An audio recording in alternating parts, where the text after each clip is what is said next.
నమస్కారం. City news తెలుగుకి స్వాగతం. నాటి వార్తా విశేషాలు.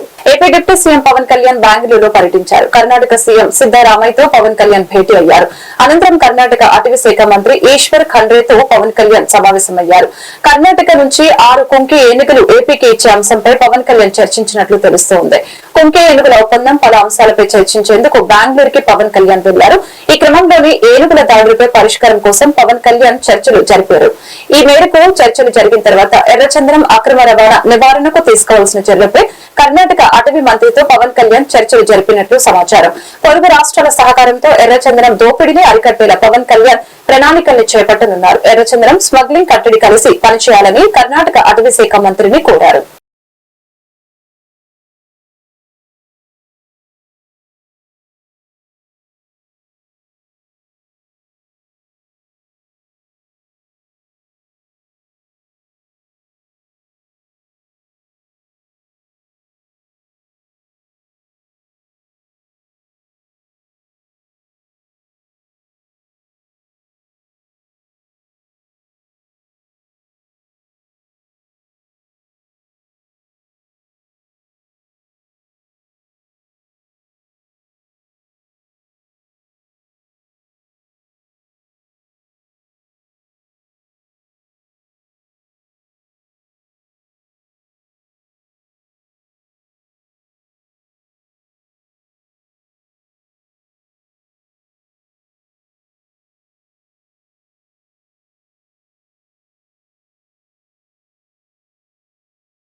ఎమ్మెల్సీ ఎన్నికల్లో మెజారిటీ లేకుండా టీడీపీ పోటీ చేస్తుందంటే దాని అర్థం ఏంటి? కొనుగోలు చేసే ఎమ్మెల్సీ ఎన్నికలు గెలవాలని చూస్తుందని వైఎస్ఆర్సీపీ అధినేత మాజీ సీఎం వైఎస్ జగన్మోహన్ రెడ్డి మండిపడ్డారు. ఉమ్మడి విశాఖపట్నం జిల్లా స్థానిక సంస్థల ఎన్నికల నేపథ్యంలో నర్సీపట్నం, పెందుర్తి, పాయకరావుపేట నియోజకవర్గం స్థానిక సంస్థల ప్రజా ప్రతినిధులతో నియోజకవర్గం ఎంపీటీసీ, జెడ్పీటీసీలతో సమావేశమయ్యారు. ఈ సందర్భంగా వైఎస్ జగన్ మాట్లాడారు. ముఖ్యమంత్రిగా ఉన్న వ్యక్తి ప్రజాస్వామ్యాన్ని కాపాడాలి. సీఎం స్థానంలో ఉన్న వ్యక్తి ఏం చేస్తున్నాడు అన్న దానిపై సమాజం చూస్తూ ఉంది. కానీ చంద్రబాబులో అలాంటి విలువలు లేవు. సూపర్ 6 హామీ ఇచ్చాడు, కానీ మోసం చేస్తున్నాడు. మీకు 15,000 రూపాయలు, మీకు 18 రూపాయలని ప్రచారం చేశాడు.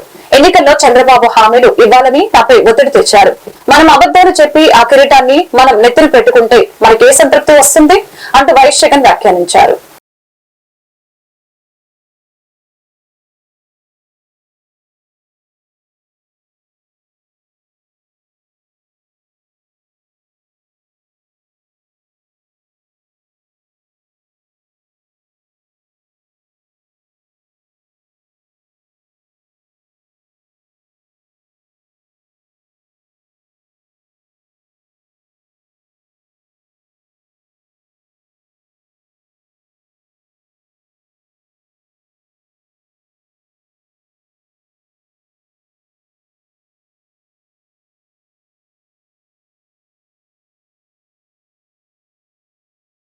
ఆంధ్రప్రదేశ్ రాష్ట్రంలో రిజర్వేషన్ల విధానం లోపభూయిష్టంగా అమలు జరుగుతుందని సామాజిక న్యాయ పోరాట వేదిక రాష్ట్ర చైర్మన్ ఎర్రాకుల తులసిరామ్ యాదవ్, రాష్ట్ర కన్వీనర్ రావి శ్రీనివాస్, వర్కింగ్ చైర్మన్ కోటిపల్లి అయ్యప్ప తెలియజేశారు.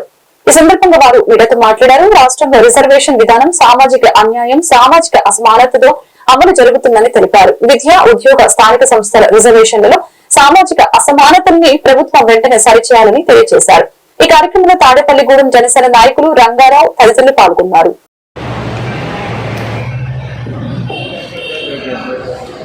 పాత్రికేయుల్ని ప్రెస్ మీట్కి ఆహ్వానించినటువంటి కారణం ఏంటంటే, మరి రాబోయేటటువంటి సంవత్సరం 2025 సంవత్సరంలో మరి ఉమ్మడి కృష్ణా, ఉమ్మడి గుంటూరు జిల్లాలకు సంబంధించి పట్టభద్రుల నియోజకవర్గానికి ఎమ్మెల్సీ ఎన్నికలు జరగబోతున్నాయి.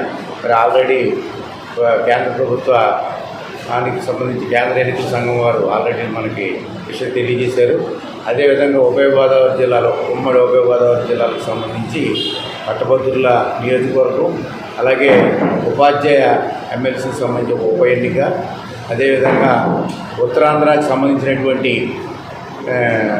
ఉపాధ్యాయ ఎమ్మెల్సీ ఎన్నికలకి షెడ్యూల్డ్ మరి మార్చి నెలలో సుమారుగా 2025 సంవత్సరంలో రిలీజ్ చేయబోతున్నట్టుగా మనకి కేంద్ర ఎన్నికల సంఘం ద్వారా ప్రకటన రావడం జరిగింది.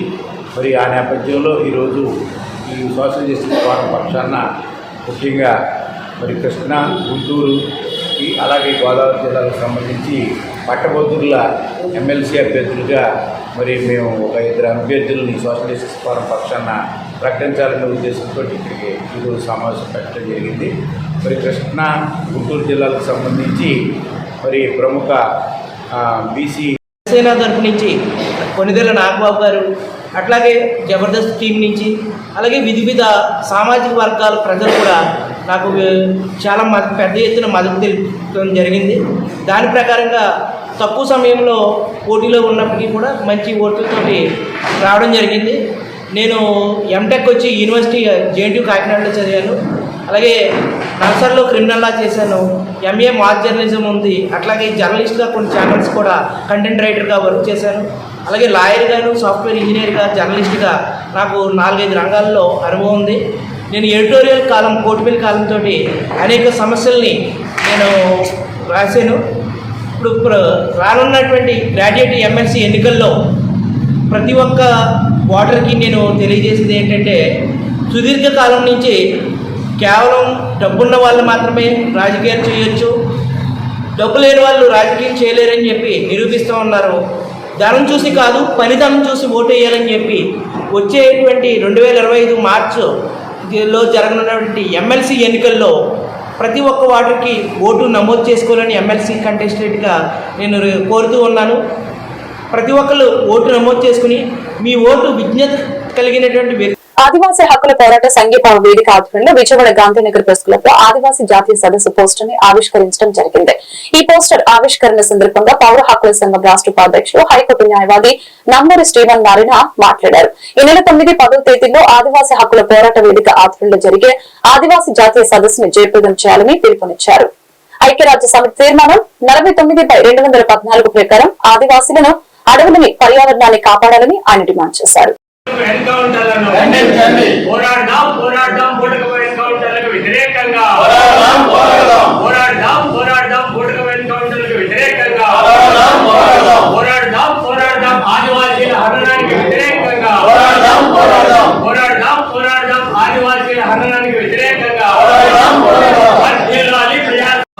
నా పేరు నంబూరి శ్రీమన్నారాయణ, ఆంధ్ర పౌర హక్కుల సంఘం రాష్ట్ర ఉపాధ్యక్షులు, ఆంధ్రప్రదేశ్ హైకోర్టు న్యాయవాది. ఈరోజు ఈ సమావేశానికి పిలిచేసినటువంటి పాత్రికేయ మిత్రులందరూ కూడా అభినందనలు. ఈ రోజున ఈ సమావేశం ముఖ్య ఉద్దేశం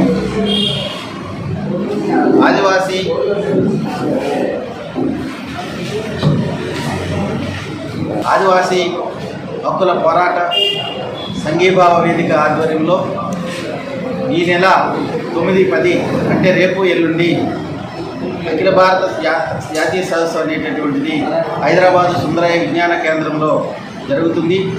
ఈ సుందరయ్య విజ్ఞాన కేంద్రంలో జరుగుతున్నటువంటి జాతీయ స్థాయి ఆదివాసీ హక్కుల సదస్సు జయప్రదం చేయాలని చెప్పేసి ప్రజలకు, ప్రజాస్వామికవాదులకు విజ్ఞప్తి చేస్తున్నాం.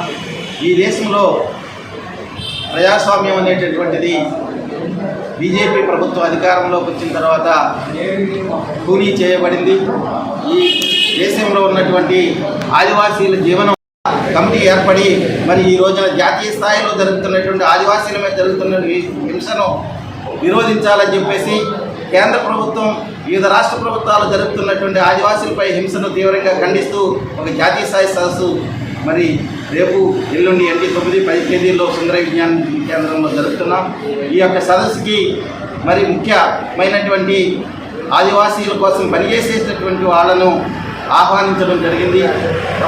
ప్రముఖులుగా ఉన్నటువంటి సీతక్క గారిని కూడా ఈ స్పీకర్గా పిలవడం జరిగింది. అదేవిధంగా సిపిఐ జాతీయ కార్యదర్శి డి రాజా గారు, అదేవిధంగా సురవరం సుధాకర్ రెడ్డి గారు, అదేవిధంగా అస్తివెల్లి కృష్ణ, ఆదివాసీ హక్కుల సంఘీభావం పోరాట వేదిక కో కన్వీనర్ని. 9, 10 తేదీలలో అంటే రేపు ఎల్లుండు హైదరాబాద్లోని సుందరయ్య విజ్ఞాన కేంద్రంలో 2 రోజుల జాతీయ సదస్సు జరగబోతాం. ఆదివాసుల పరిరక్షణ కేంద్రంగా ఈ సదస్సును ఆదివాసుల పరిరక్షణ కమిటీ, హక్కుల పరిరక్షణ కమిటీ నిర్వహించబోతుంది. ఆంధ్రప్రదేశ్ దళిత హక్కుల పోరాట సమితి సమావేశం గాంధీనగర్ ప్రెస్ క్లబ్ లో జరిగింది. రాష్ట్ర ప్రధాన కార్యదర్శి కరవతి సుబ్బారావు, రాష్ట్ర ఆర్గనైజింగ్ సెక్రటరీ బుట్టి రాయప్ప మీడియా సమావేశాన్ని ఏర్పాటు చేయడం జరిగింది. ఈ సందర్భంగా వారు మీడియాతో మాట్లాడారు. ఈ నెల 13న విజయవాడలో దళిత హక్కుల పోరాట సమితి ఆధ్వర్యంలో జరిగే రాష్ట్ర సదస్సును జయప్రదం చేయాలని, ఈ రాచరిక వ్యవస్థను చిహ్నమైన రాజదండాన్ని తొలగించి ఆధునిక ప్రజాస్వామ్యానికి ప్రతిరూపమైన రాజ్యాంగాన్ని పార్లమెంట్ లో ప్రతిష్ఠింపాలని తెలియజేశారు.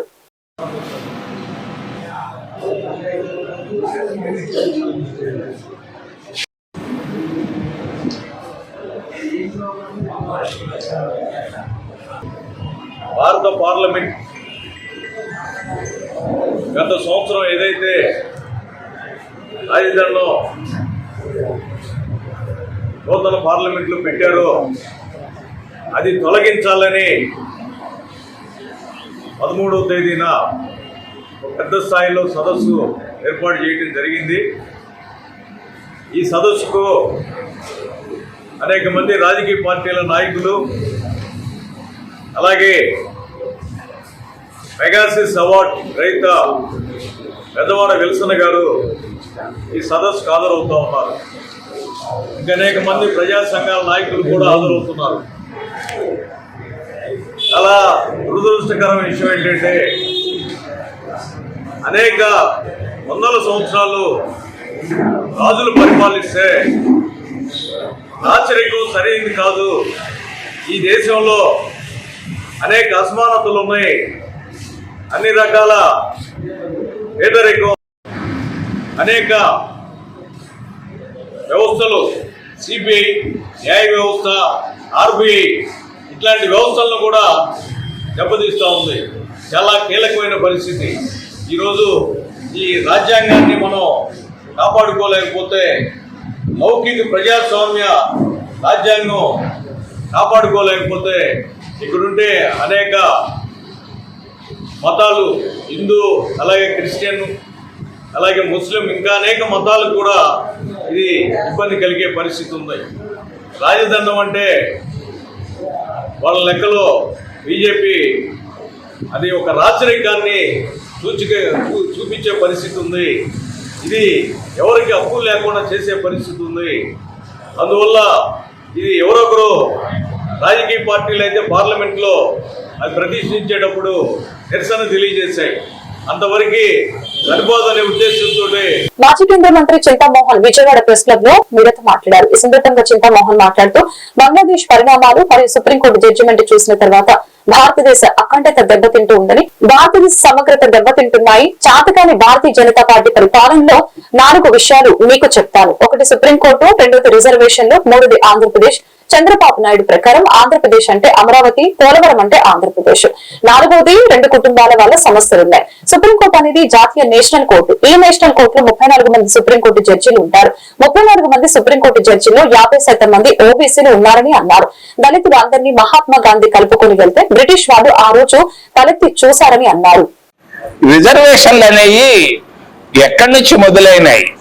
ఎవరు దీనికి? కృష్ణా జిల్లాకు సంబంధం ఉంది. కృష్ణా జిల్లాకు సంబంధం ఉంది ఈ రిజర్వేషన్లు. చాలా మందికి తెలియదు ఇది. మహాత్మా గాంధీ కావడానికి కారణం కూడా విజయవాడ, కృష్ణా జిల్లా.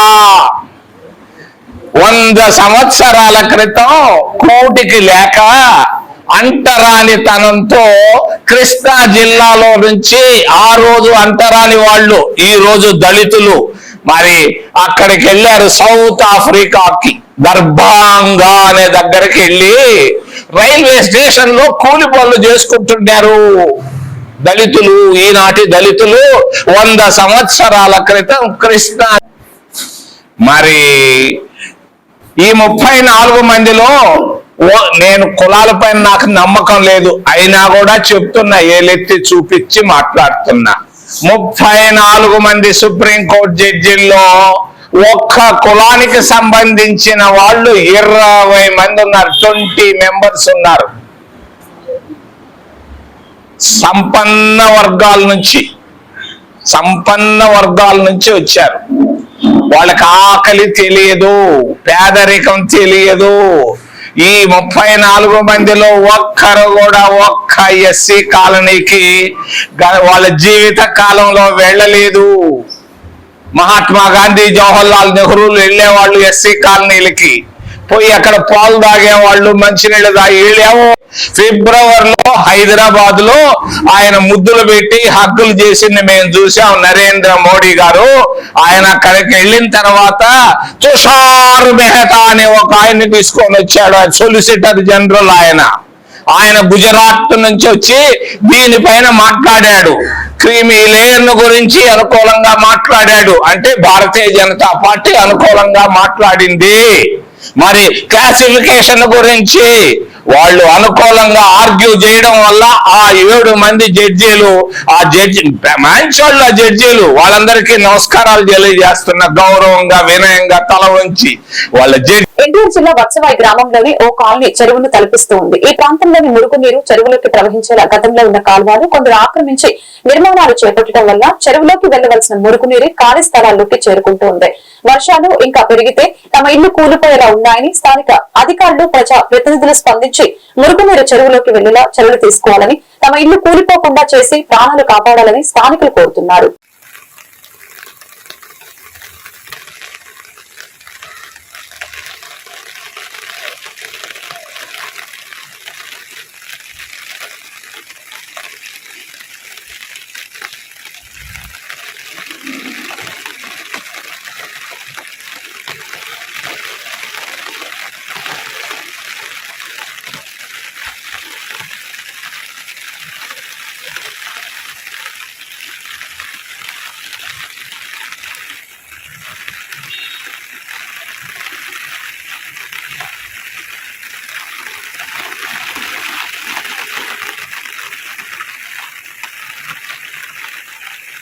గంపలగూడెం మండలం పెనుగోలలు గ్రామంలో జిల్లా పరిషత్ ఉన్నత పాఠశాల నందు ఎస్ఎంసీ ఎలక్షన్ నేపథ్యంలో ఏకగ్రీవ ఎన్నికైన స్కూల్ చైర్మన్ గా ఆదూరి ఆంజనేయులు మరియు వైస్ చైర్మన్ బండి రమాదేవి నియామకం. అనంతరం ఎస్ఎంసీ చైర్మన్ ఆదూరి ఆంజనేయులు మరియు వైస్ చైర్మన్ బండి రమాదేవి గారి చేతుల మీదుగా ప్రమాణ స్వీకారాన్ని నిర్వహించడం జరిగింది. ఈ కార్యక్రమంలో పాల్గొన్న గ్రామం టీడీపీ నాయకులు నాగల్ల మురళి, మాజీ సొసైటీ అధ్యక్షులు నంబూరు శ్రీనివాసరావు, మాజీ సర్పంచ్ సంగీప్ నారాయణ, గ్రామ తెలుగుదేశం పార్టీ అధ్యక్షులు తోట హరిబాబు, బంది వెంకట్రావు, వరదాని కోటేశ్వరరావు, గ్రామ పెద్దలు, తల్లిదండ్రులు, పెద్దలు, కొండపల్లి మురళి, కార్యకర్తలు తదితరులు పాల్గొన్నారు.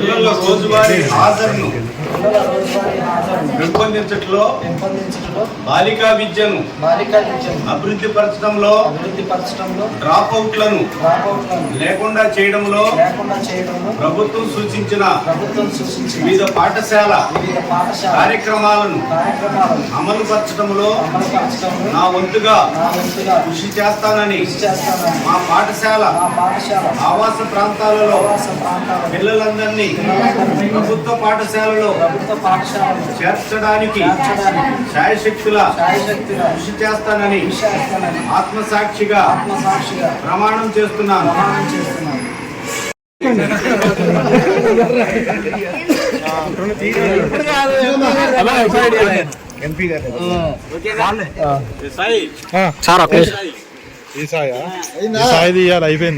ఈ వార్తలు ఇంతటితో సమాప్తం. మరొక బులెటిన్ మళ్ళీ కలుద్దాం. నమస్కారం.